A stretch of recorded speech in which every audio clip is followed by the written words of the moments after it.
Rumusnya bahagia simple. Yang pertama, pikiran. Kebahagiaan hidupmu tergantung kualitas dari pikiranmu.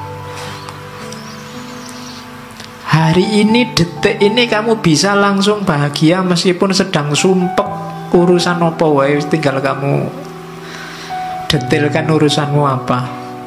Uang habis, makalah belum selesai, dosen ngamuk-ngamuk, bapak kos nagih misalnya.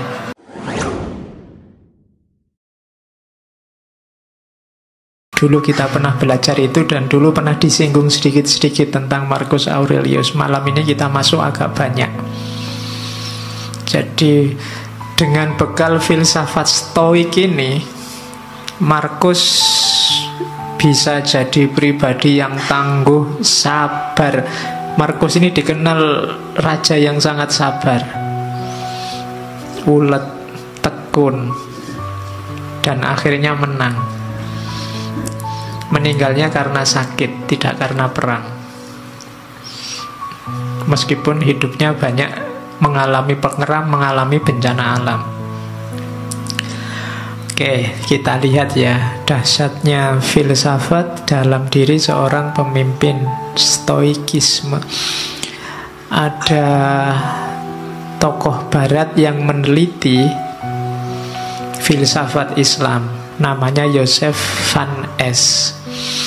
Katanya Joseph van Es, hasil penelitiannya tentang stoik ini sebenarnya epistemologi yang banyak dikembangkan dalam tradisi filsafat Islam itu bukan Aristotelian, tapi logika-logika stoik.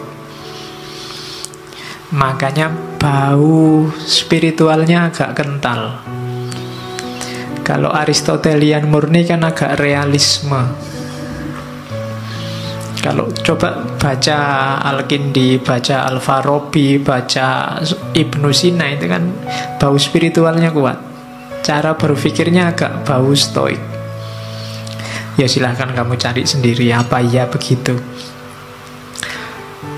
Oke, kita lihat ya di mana menariknya stoikisme khasnya Marcus Aurelius. Orang stoik itu ciri berpikirnya 4. Yang pertama, berfilsafat tidak perlu jelimet, yang penting baik dan manfaat. Ini prinsip luar biasa. Kalau di kita kan kadang-kadang filsafat itu kalau nggak jelimet kan kurang filsafat. Filsafat itu harus rumit. Kalau nggak rumit nggak filsafat. Prinsipnya stoik kebalikannya, nggak ada gunanya perumitan-perumitan itu. Yang simple saja, apa adanya, tapi baik dan manfaat. Di antara yang membuat banyak orang trauma sama filsafat itu kan buletnya itu. Semakin ada tokoh filosof ngomong kok jelimet, semakin kamu puji, filsafatnya jeru gue mesti. Ya kan, setiap kali kamu nggak paham kan kamu anggap itu wah dalam itu, kan gitu kamu. Padahal prinsipnya stoik kebalikannya, tidak begitu. Jadi gagasan-gagasan besar itu tidak terlalu penting. Yang penting itu gagasan yang baik dan manfaat. Itu rumus pertama itu. Makanya stoikisme itu mudah dipahami. Kenapa kalian tidak paham? Ya karena bahasa Inggris kebanyakan referensinya, terjemahan ke dalam bahasa Indonesia. Yang kedua, stoikisme ini rasanya agak cocok sama dunia timur karena yang ditekankan dimensi internalnya manusia, dimensi dalamnya, dimensi ruhaniyahnya, termasuk konsepnya tentang kebahagiaan. Orang-orang stoik meyakini bahwa bahagia atau tidak bahagia itu tergantung dirimu yang ada di dalam, bukan tergantung yang di luar diri. Kalau kebahagiaanmu kamu cantolkan pada yang di luar dirimu, percayalah kamu tidak akan ketemu yang namanya bahagia. Saya bahagia Pak kalau besok punya uang banyak. kamu tidak akan ketemu-ketemu. Karena begitu kamu dapat uang banyak, kamu pengen lebih banyak lagi. Kalau saya punya istri cantik, Pak, mungkin kamu tidak ketemu bahagia karena yang lebih cantik dari istrimu besok pasti banyak. Ya mau kamu kawin, ya pas dikawini cantik, nanti lama-lama ya tua dan jelek. Yang lebih cantik pasti banyak. Kalau dasarmu hanya itu, kamu tidak akan ketemu-ketemu sama kebahagiaan. Kekayaan juga begitu. Maka katanya Stoik, yang penting dimensi dalammu. Meskipun gak terlalu cakep, gak terlalu kaya, asal kamu puas, rela, ridho, bahasa agamanya, sudah cukup bahagia. Oke. Kemudian orang-orang Stoik punya pandangan bahwa alam semesta ini kalau dalam agama yang ketiga ini namanya sunnatullah. Ada logos universalnya. Jadi alam ini ada sistemnya dan ada tujuannya. Kenapa kok menurutmu kadang tidak adil, menurutmu kadang tidak imbang, menurutmu kadang tidak cocok? Biasanya kesimpulanmu begitu karena lihat parsial-parsial, karena lihat satu peristiwa demi satu peristiwa. Kalau kamu baca lebih utuh, lebih luas, sebenarnya semuanya ada skenarionya, ada sistemnya. Itu keyakinannya orang Stoik. Sekali-sekali perlu ada bencana, sekali-sekali perlu ada kesedihan, sekali-sekali itu membacanya jangan diputus di bencana itu saja, di kesedihan itu saja. Bacanya jauh lebih luas, nanti akan kelihatan ada skenario besar. Ada aturan, ya kayak ada yang miskin, ada yang kaya. Itu kan ada main fungsinya sendiri-sendiri. Ada yang cantik, ada yang jelek. Itu semuanya kan ada struktur besarnya. Kalau cantik semua juga mungkin ada sunatullah yang akan tidak jalan, jelek semua juga begitu. Oke, kamu sendiri yang bisa nyari contoh banyak. Terus yang terakhir berarti apa? Manusia itu tugasnya ya jalankan fungsimu sebagai manusia. Tidak usah terlalu banyak komplain, terlalu banyak protes, terlalu banyak rekayasa. Malah bulet sendiri kamu nanti. Malah bingung sendiri, kayak Diogenes kemarin loh. Kenapa hidup kita susah? Kita sendiri yang bikin rumit. Jadi jangan dibulet-bulet, kembali ke yang alami-alami, yang natural-natural. Nah itu maunya orang-orang Stoik. Manusia itu kan yang bikin rumit kan dirinya sendiri. Sebenarnya rumusnya hidup itu kan simpel. Kalau lapar ya makan, kalau ngantuk ya tidur. Kalian ngaji kok sambil ngantuk? Kan bingung, Pak saya ngantuk sekali Pak. Ya tidur. Kan simpel. Kamu sendiri yang bikin rumit. Gitu loh. Oke. Kalau tidak punya ya nyari. Kalau yang dicari ada di orang lain ya minta nggak dikasih ya utang. Itu kan rumus simpel sebenarnya. Utang nggak boleh ya dirayu. Ya, nggak bisa ngerayu yang ngerampok. Oke, jadi ada rumus-rumus simpel yang kita bikin rumit sendiri. Dan itu kadang menyusahkan kita sendiri. Jadinya tidak balance hidup kita. Hidup ini ada sunnatullahnya, ada rumus-rumus pakemnya. Ini 4 cara berpikirnya orang Stoik. Sekarang kita lihat Marcus Aurelius, cara dia menerjemahkan gagasan-gagasan Stoik.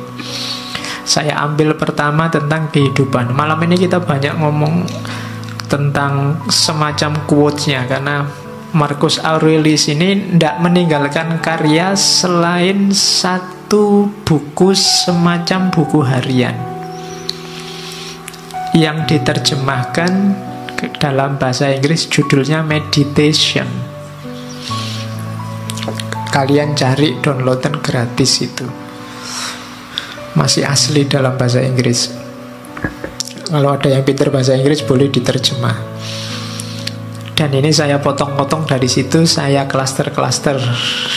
Cuma tidak bisa banyak karena bukunya tebel, ya kita ambil yang sesuai kadar waktu ngaji kita. Meskipun saya tidak yakin bisa nyampe semua karena banyak. Jadi hidup ini yang pertama rumusnya katanya Markus, carilah apa tugasmu. Katanya Markus, segala sesuatu, apakah itu kuda atau anggur, diciptakan untuk tugas tertentu, untuk peran tertentu, maka carilah tugasmu sebagai manusia.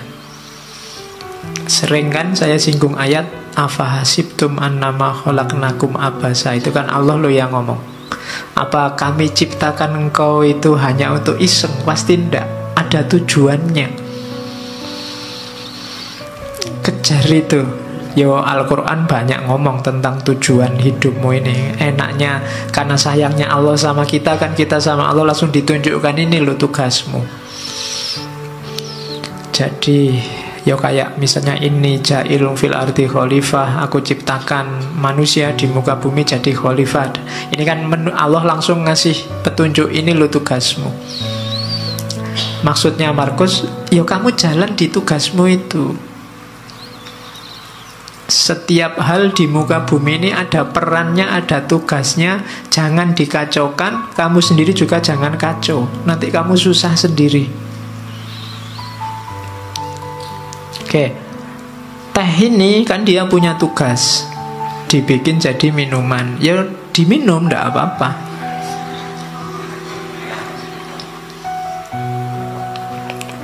Manusia yang minum, jangan dibikin kacau. Nanti tehnya kamu pakai ngepel, terus kamu siramkan di karpetnya masjid, itu jadi kacau, kamu sumpek sendiri. Tidak di situ mainnya teh, dia untuk diminum. Jadi rumusnya hidup pertama, tugasmu apa? Yang harus kamu lakukan apa? Saya sering bilang, tidak usah cerewet tanya, apa Pak? Saya tidak tahu. Tidak, kamu sudah tahu. Begitu kamu tahu identitasmu, sebenarnya kamu tahu apa yang harus kamu lakukan. Begitu kamu tahu bahwa saya mahasiswa Pak, kamu sudah tahu apa yang harus dilakukan seorang mahasiswa. Di rumah, saya ini anak loh Pak, kamu tahu apa yang harus dilakukan seorang anak. Saya ini tetangga loh Pak, kamu sudah ngerti rumusnya tetangga yang baik seperti apa. Jadi tanya tugasmu apa, jalankan itu. Itu rumusnya orang hidup yang pertama. Dan yang kedua, ndak usah khawatir, ndak bisa. Katanya Markus, manusia pasti mampu melakukan semua yang Tuhan ingin ia lakukan. Kalau Allah nyuruh kita jadi khalifah, pasti kita punya kekuatan untuk mengkhalifahi alam semesta. Ketika kamu ditakdirkan jadi mahasiswa, pasti memang kamu punya potensi untuk jadi mahasiswa yang baik. Bahwa hasilnya tidak baik, itu berarti kamu kurang maksimal menjalankan tugasmu. Jadi ini rumus-rumus dasar dalam hidup, katanya Markus. Pasti bisa asal kamu tidak manja. Kita kan sering manja, sering cengeng, sering cerewet. Sudah tahu masih tanya. Kita sering mengkritik Bani Israel, Yahudi, kita sering begitu. Orang Yahudi itu kan waktu diperintah ada aja yang ditanyakan.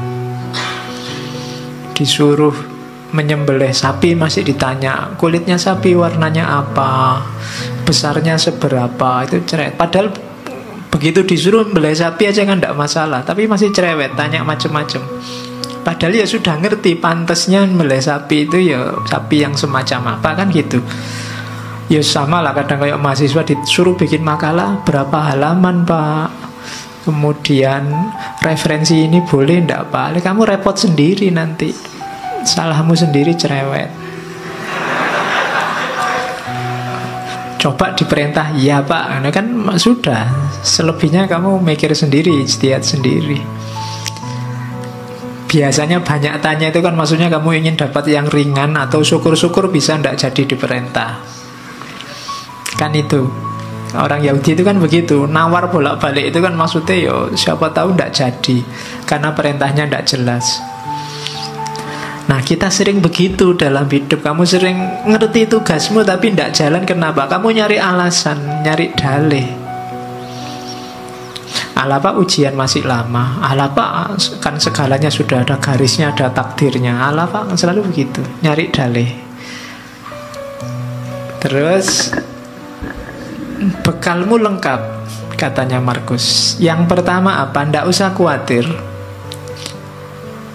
Alam ini ada rumusnya, ada sunatullahnya. Jalankan tugasmu sesuai sunatullah. Kenapa harus kamu jalankan sekarang? Karena tidak lama lagi engkau tidak ada. Dimanapun. Hidup ini kan cuma sementara. Kamu dikasih fasilitas hidup yang sementara dengan tugas tertentu. Kalau nanti tiba-tiba kamu dipanggil sama yang ngasih tugas dan tugasnya belum selesai, bisa jadi kamu dikasih nilai C, D, atau E. Kalau kamu dikasih nilai E kan susah. Kalau tidak lulus di kampus gampang. Kalau tidak lulus besok di akhirat, urusannya panjang. Kamu tidak bisa ngerayu-ngerayu karena sudah selesai.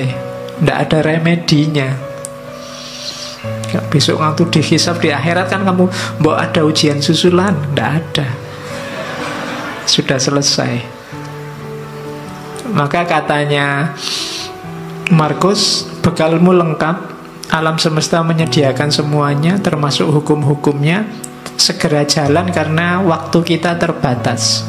Pada saatnya semua akan tidak ada, termasuk Hadrian, termasuk Agustus. Di kalimat itu Hadrian ya raja sebelumnya, Agustus raja Romawi pertama yang paling sukses menyatukan kerajaan Romawi. Orang sebesar itu saja juga waktunya limited, terbatas. Kalian ini kan edisi terbatas.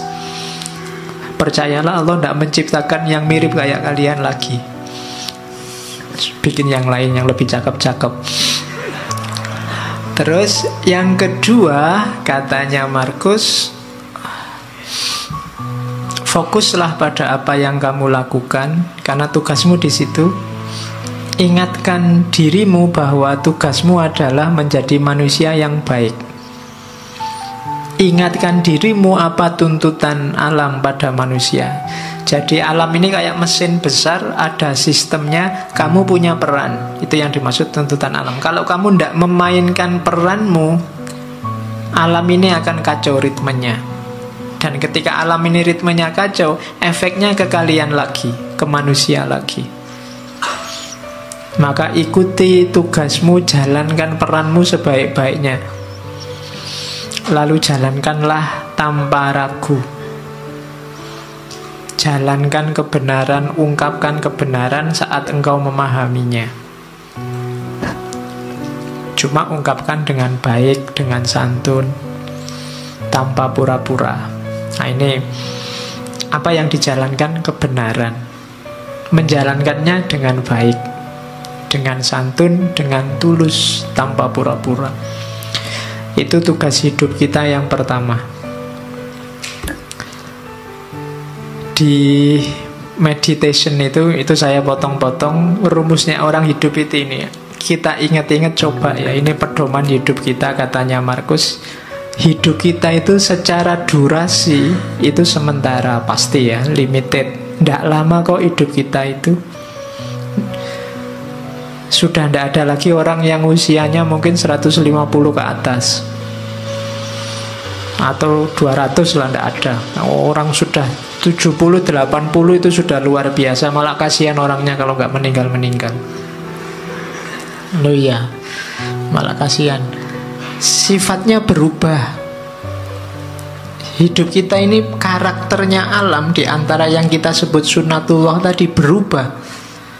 Maka kalau kamu kaku, ritmemu akan kacau. Jangan kaku. Kamu harus luwes.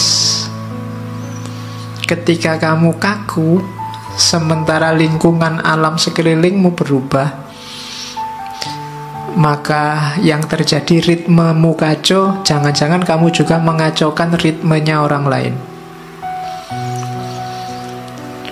Jadi karakternya hidup ini berubah, durasinya sementara.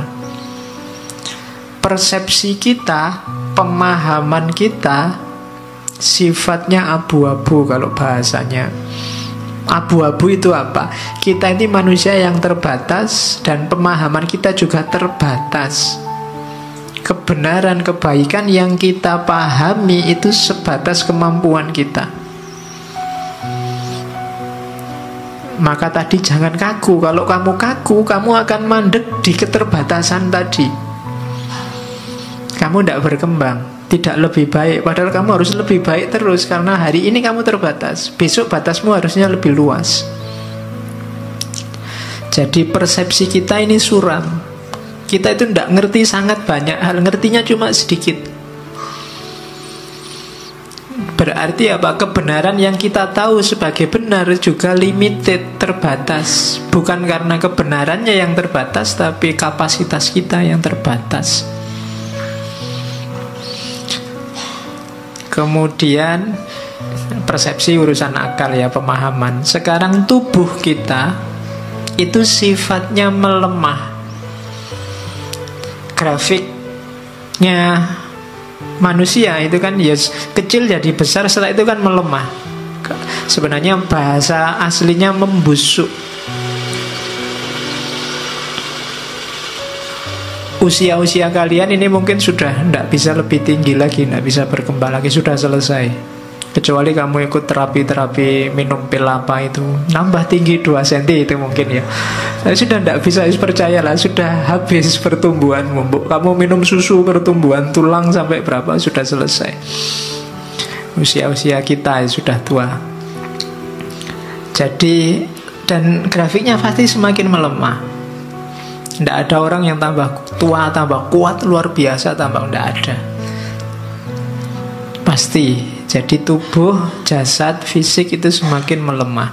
Kemudian jiwa kita itu yang karakter utamanya sebenarnya dia kebingungan. Soul itu. Dia kalau tidak punya pemandu resmi, dia selalu bingung, mudah dipengaruhi.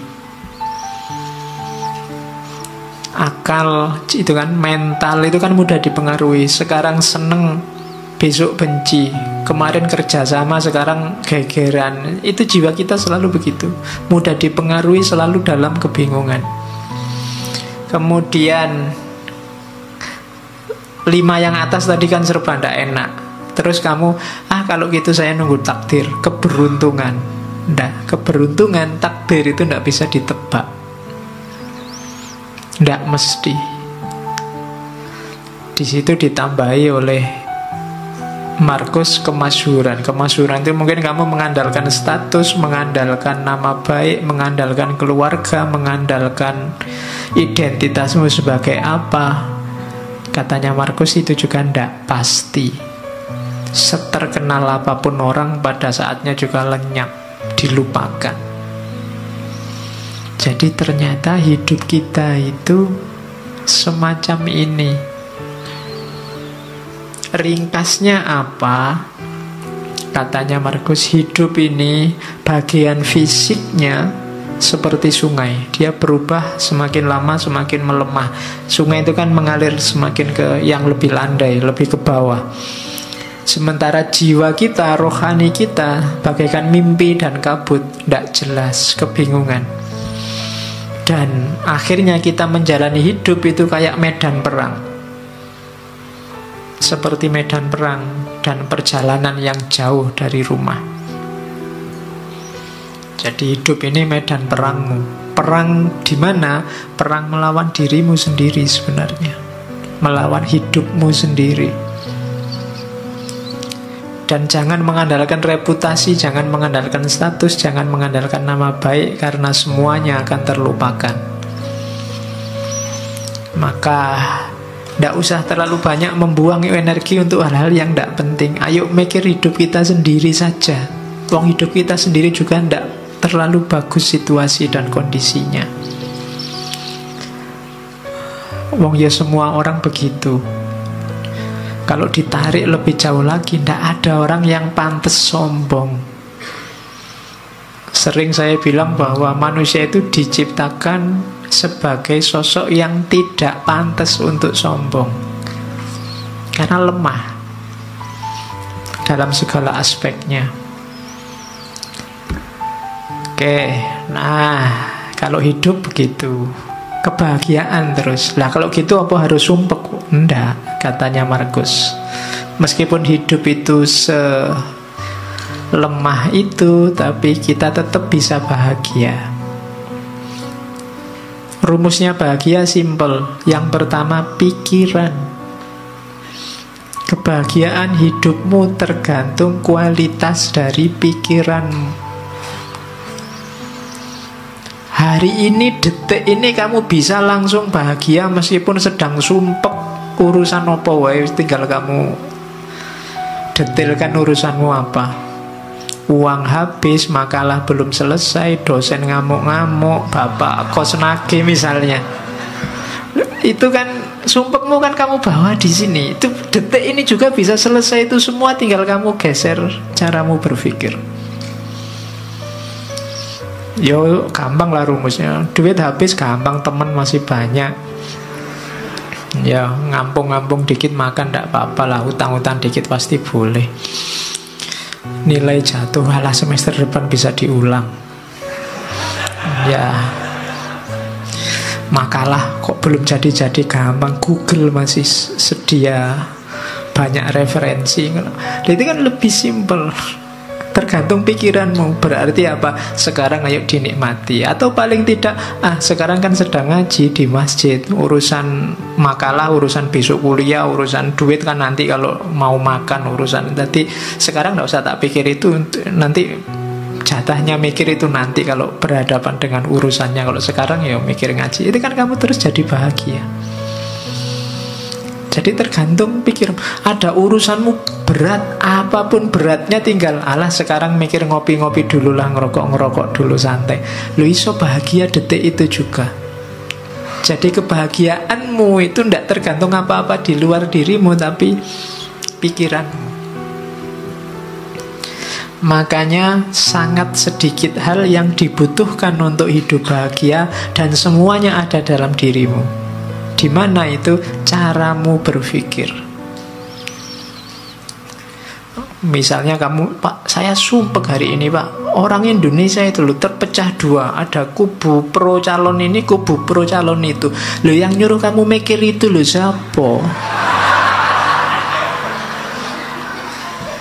Nggak ada orang yang nyuruh kamu ngomentari itu loh. Salahmu dewe kamu menyumpekkan dirimu dengan itu.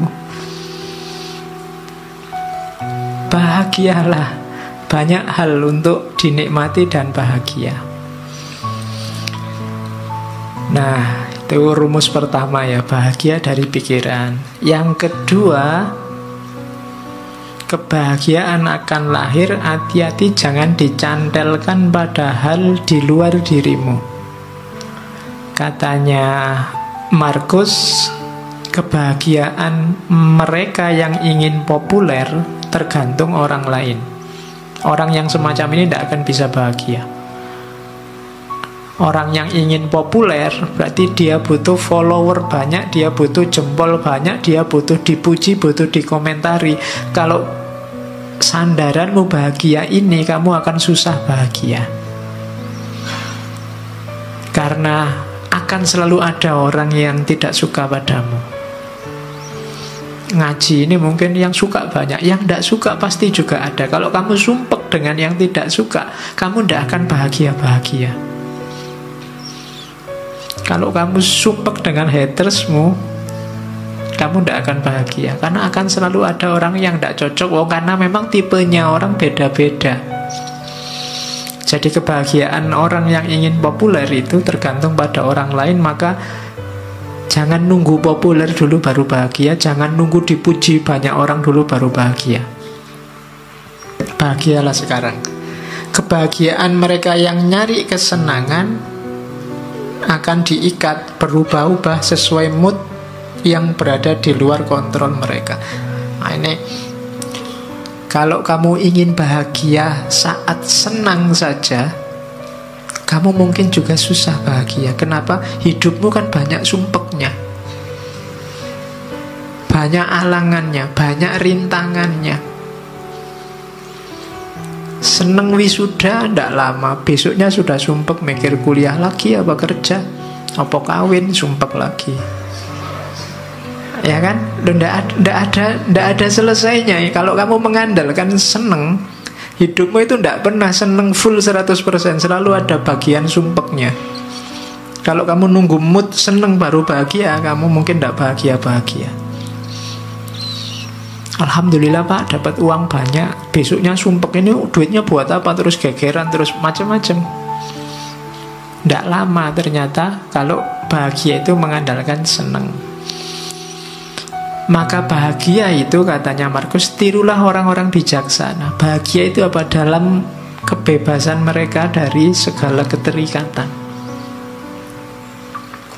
Berarti apa? Ya temukan dalam dirimu saja, tidak usah diikat oleh apapun dari luar dirimu.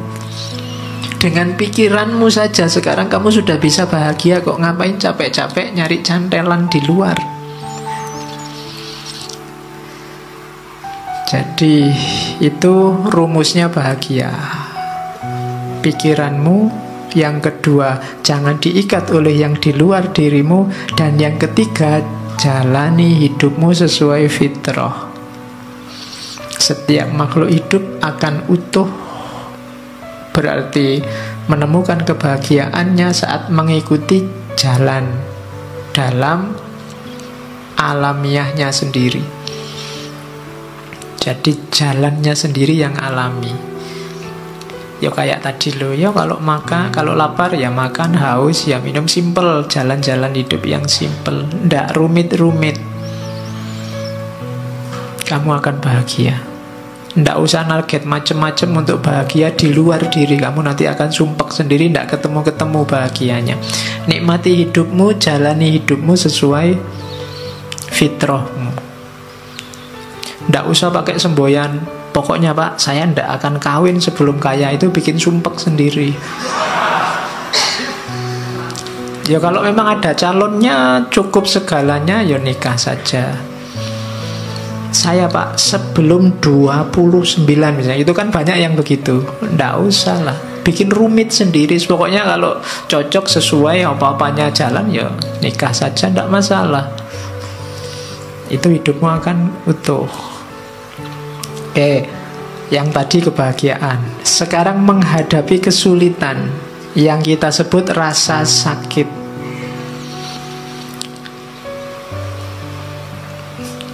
Katanya Markus, saat engkau tersiksa oleh sesuatu dari luar dirimu,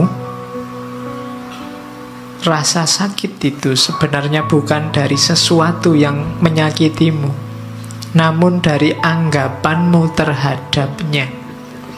Dan engkau memiliki kekuatan untuk mencabutnya kapanpun kau mau. Kalau kamu disakiti orang, loh sebenarnya orang itu tidak bisa menyakitimu kalau kamu tidak mau sakit. Pak, orang itu bikin aku mangkel ya Pak. Loh, salahmu sendiri mau mangkel.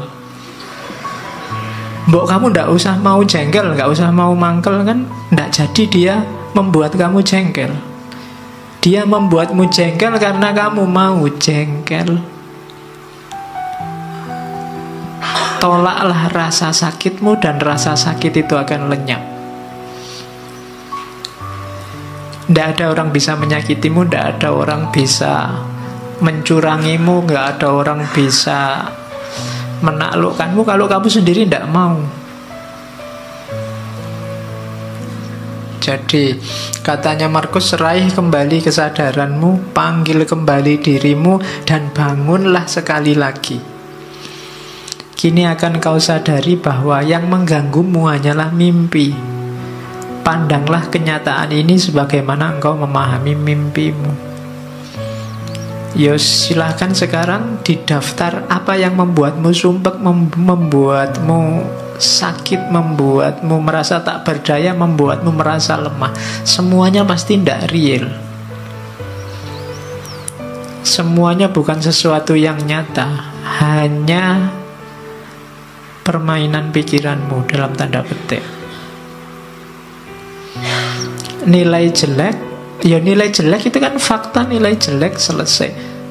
Dia tidak harus menyakitimu bahwa kamu besok akan ngulang kuliah lagi sehingga nilainya jadi baik. Ya diulang saja tanpa harus merasa sakit, kan bisa. Diputus pacar, Pak, itu sakitnya luar biasa. Ya wis putus, ya putus saja. Lah kok enak, aku yang diputus kok terus aku merasa sakit, kan double berarti. Kamu mutus aku ya sudah, tapi aku tidak sakit kok. Wah, itu lebih kaya. Iya. Jadi sakit atau tidak itu kan kamu yang bisa ngatur. Pedih hatimu itu dirimu sebenarnya. Tidak bisa engkau membuatku sakit hati, itu tidak bisa. Kamu sendiri yang mau dihinggapi rasa sakit itu. Ada orang maki-maki kamu kayak apapun, kalau kamu tidak tersinggung kan tidak ada apa-apa.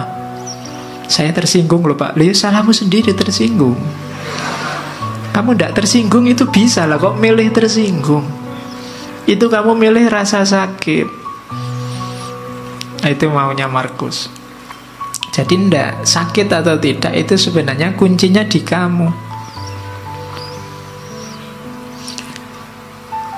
Terus tak seorang pun dapat kalah, baik di masa lalu atau di masa depan. Bagaimana orang bisa kehilangan apa yang ia tidak miliki? Yang sering membuat kita sakit kan dua hal ini, harapan dan kekecewaan. Kecewa itu kan karena masa lalu, harapan itu karena masa depan. Masa lalu dan masa depan itu dua hal yang tidak kita pegang sekarang, tidak kita miliki sekarang.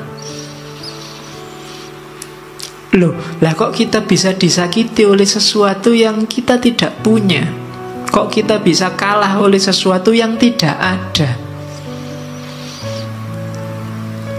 Masa lalu itu kan tidak ada, sudah lewat. Masa depan itu nanti, belum terjadi. Lah kok kita bisa kalah oleh itu, katanya Markus? Harusnya tidak. Jadi kekecewaan dan harapan itu jangan sampai membunuhmu. Kenapa? Karena dia sesuatu yang tidak ada. Sesuatu yang tidak ada jangan menyakitimu. Hidupmu kan di masa kini. Dia tiba-tiba menyakitiku, Pak, aku tiba-tiba diputus. Kapan? Tadi. Oleh sudah tadi aja, sudahlah. Nah iya kan berarti masa lalu itu. Meskipun 1 jam yang lalu kan sudah jadi masa lalu. Meskipun putusnya tadi sore jam 5, kan kamu sudah masa laluku itu kan. Iya. Oke, jadi jangan mau disakiti oleh masa lalu dan masa depan. Berpikir yang positif. Kayak di kalimat terakhir itu, adalah nasib burukku semua ini terjadi padamu, padaku sebenarnya itu.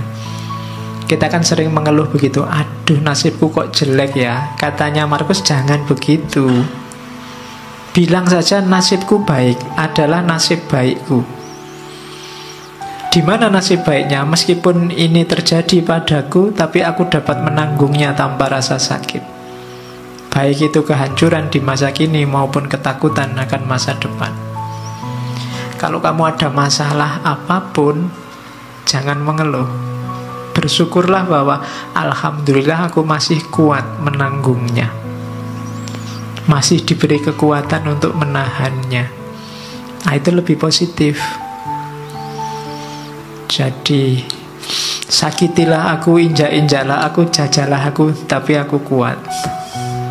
Alhamdulillah aku. Kalau kamu nyari yang tidak ada masalah dan kamu tidak tersakiti, mungkin tidak bisa. Kamu hidup di dunia yang tidak ada masalah dan kamu tidak tersakiti itu. Bikinlah dirimu kuat menghadapi masalah dan rasa sakit, maka segalanya akan selesai. Jadi jangan mau disakiti, Jangan mau itu bukan untuk orang yang menyakiti, tapi untuk dirimu sendiri. Jangan kamu terima rasa sakit itu, maka kamu tidak akan sakit. Nah, ini rumus yang kedua. Yo, rasanya sih memang berat, tapi lama-lama dilatih mungkin bisa. Orang-orang besar, pemimpin-pemimpin besar, itu mungkin mereka mampu melakukan ini. Kalau besok kamu jadi pemimpin labil, mudah sakit, mudah tersinggung, mudah marah, mungkin kamu tidak bisa jadi pemimpin yang baik. Kamu harus punya daya tahan terhadap rasa sakit. Kamu harus kuat mendengarkan, kuat melihat, kuat membaca, kuat memahami, tanpa harus reaktif karena rasa sakit. Nah, itu rumus selanjutnya dalam hidup. Jadi tadi ada kehidupan, kemudian caranya untuk bahagia, dan cara untuk menghindari rasa sakit. Sekarang tentang kebenaran. Ini makhluk idolanya para pengkaji filsafat. Katanya Marcus Aurelius, kebenaran itu sifatnya perspektif. Segala yang kita dengar adalah opini, bukan fakta.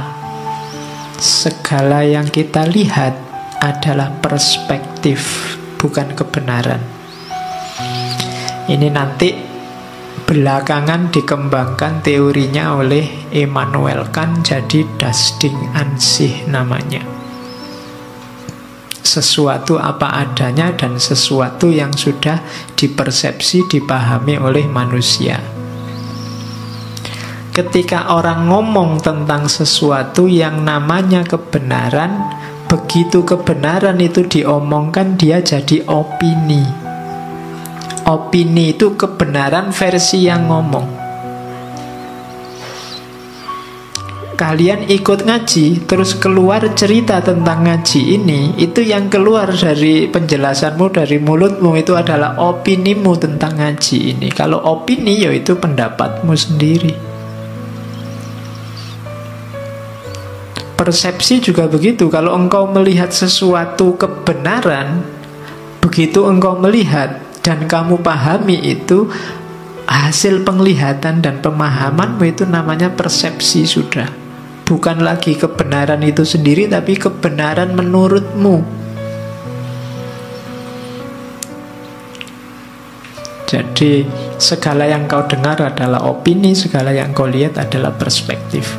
Sebenar apapun, sebaik apapun yang disampaikan orang atau yang kau lihat, sifatnya sama.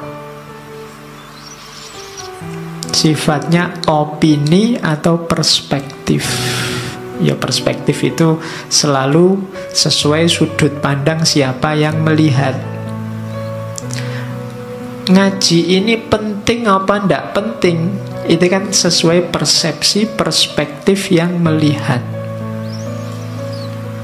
Begitu ada orang cerita, yang dia ceritakan itu ya opini dia tentang apa yang dia ceritakan. Maka semua acara TV, semua yang kamu baca di internet, semua yang ada di Facebook dan Twitter, itu sifatnya adalah opini dan perspektif.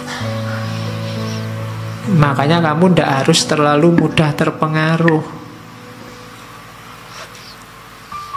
Jadi iya, ada kebenaran, ada kebaikan, ada keindahan, tapi begitu bersentuhan dengan manusia, dia akan berubah jadi perspektif.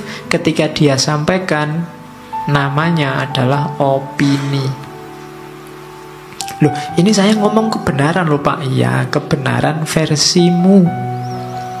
Mungkin orang lain punya perspektif berbeda, karena karakternya manusia kan memang tergantung perspektifnya. Oke, ya contohnya banyak. Kalian bisa nyari contoh sendiri lah. Satu masalah itu, kamu kalau baca berita kan biasanya terus lihat komentarnya. Coba dilihat, masalahnya sama, faktanya itu, tapi komentarnya coba dilihat. Mungkin ada yang pro, ada yang kontra, ada yang iseng, ada yang macam-macam. Berarti apa? Opini dan perspektif. Dan kamu makanya jangan mudah terpengaruh. Wong itu cuma opini, itu cuma perspektif. Sebenar apapun objek yang diomongkan. Teh ini, begitu kamu lihat, itu kan teh menurutmu. Saya yang melihat teh menurutku. Beda. Sama-sama, loh kalau dirasakan kan bisa. Iya coba, saya yang merasakan. Kesimpulannya bisa beda loh sama kalian yang merasakan. Mungkin menurut kalian, wah itu tehnya kelihatannya terlalu manis Pak. Bagi saya, oh ini cukupan. Bagi yang lain, oh itu pahit. Teh yang sama bisa banyak kesimpulan berbeda. Kesimpulanku, kesimpulanmu, itu namanya perspektif. Begitu kamu cerita, itu namanya opini. Jadi itu loh yang kita sebut kebenaran itu. Kebenaran itu begitu bersenggolan dengan manusia, dia berubah bentuk jadi opini dan perspektif. Oke, terus kalau ini kesiapan mental menghadapi kebenaran. Katanya Markus, kalau seseorang mampu menunjukkan padaku bahwa yang aku pikirkan atau aku lakukan tidak benar, dengan senang hati aku akan berubah.